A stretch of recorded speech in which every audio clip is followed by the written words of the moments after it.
I like the fact that my disability is completely independent from my artwork. Like anyone can be an abstract painter, and especially when I'm trying to capture movement, my erratic mark making, like, it adds to the finished piece.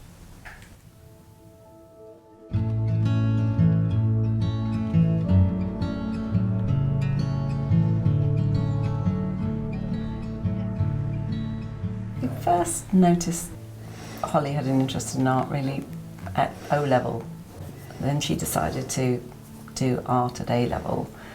But her first subject was psychology, and she went to UEA to study psychology for a year and a half. And she went there because she wanted to live independently from us, and she wanted the whole university experience despite being a wheelchair user. But it was quite hard, and she didn't feel she loved the course enough to carry on with it. So after a year and a term, she left uni and then said, I've got to find something else to do with myself because I don't want to just be stuck at home. She was determined from the outset that she would do something, and that something turned out to be art.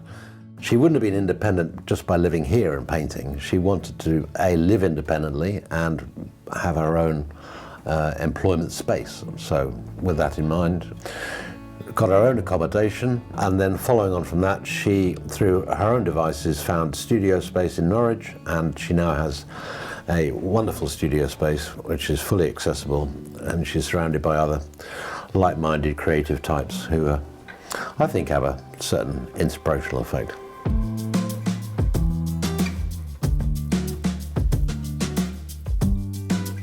Ink drawing. The process for my artwork is I find a picture online. I normally switch between doing figures and doing animals. Then I sketch the outline, and then I fill it in with watercolour, and then I add ink, and that's got to dry. I normally have like 6 pieces that I'm doing at once, so one layer can dry and I can do another one. I discard a lot of my drawings because I'm really fussy. Sometimes I just give up, but I don't like leaving stuff half finished. So even if I know that something's not going very well, I still try and like save it. In terms of the kind of link to the abstract expressionism, you've got then a genre of artists that came out post-war, Frank Arbach, where he would work in charcoal, as Holly does, but he would look at his subject matter from life drawing through to portraiture of Leon Kossoff, and he would keep reworking the image to the point where he'd actually tear through the paper. And he would stick paper on and keep re-engaging and looking at the image. I think that's where Holly sits now with her work. She re-engages, and she has developed a very strong process of working her art. Her abstraction is more that she is connecting between, if you like, the movement of the body, the creation of the work, and so she's not doing a purely figurative piece, but actually what she's doing, it is figurative, but it retains a freshness, if you like, a freshness of putting something onto a piece of paper.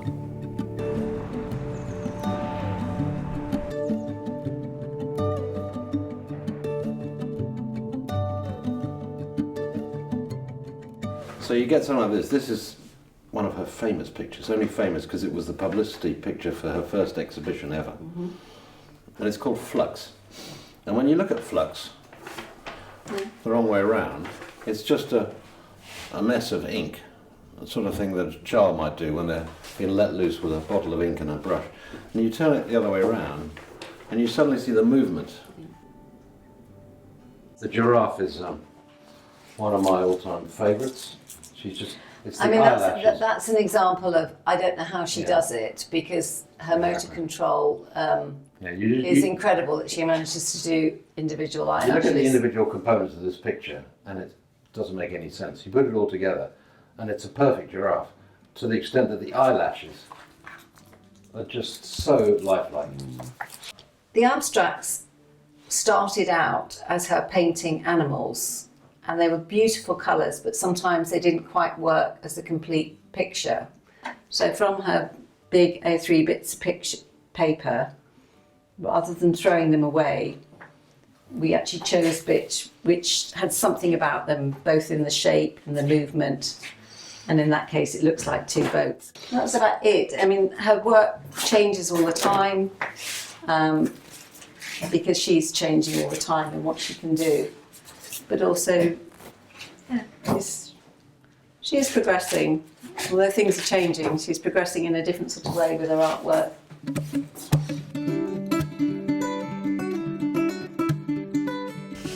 Yeah, I feel like my artwork conveys more emotions, and maybe it seems a bit more genuine than other artists, because the marks I make are like accidental.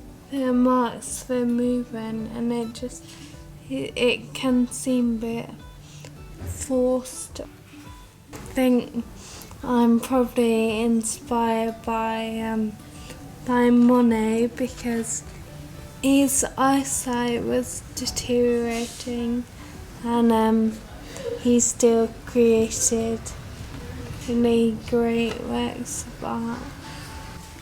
I just wanna create as much art as possible, because I feel a bit under time pressure.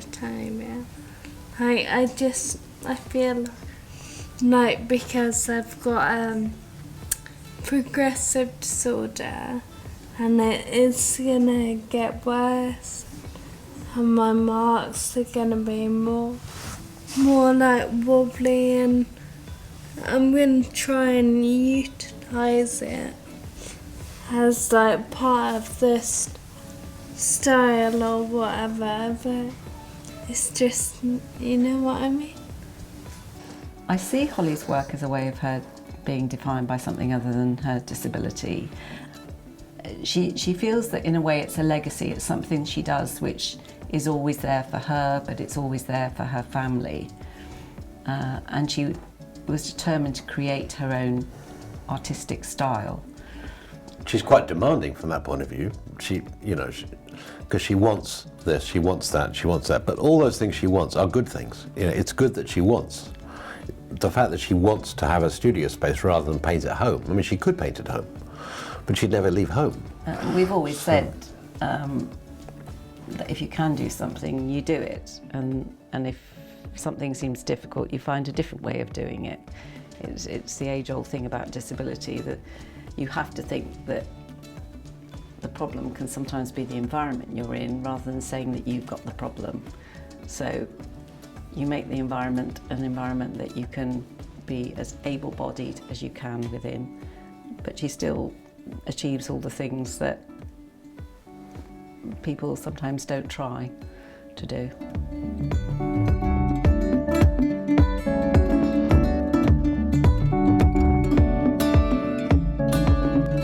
I guess my outlook on life is I'm quite determined. I guess people think that because I live independently. It would have been easier to stay at home, but I chose not to. So having a creative outlet is really important for me. It's like a good form of self-expression.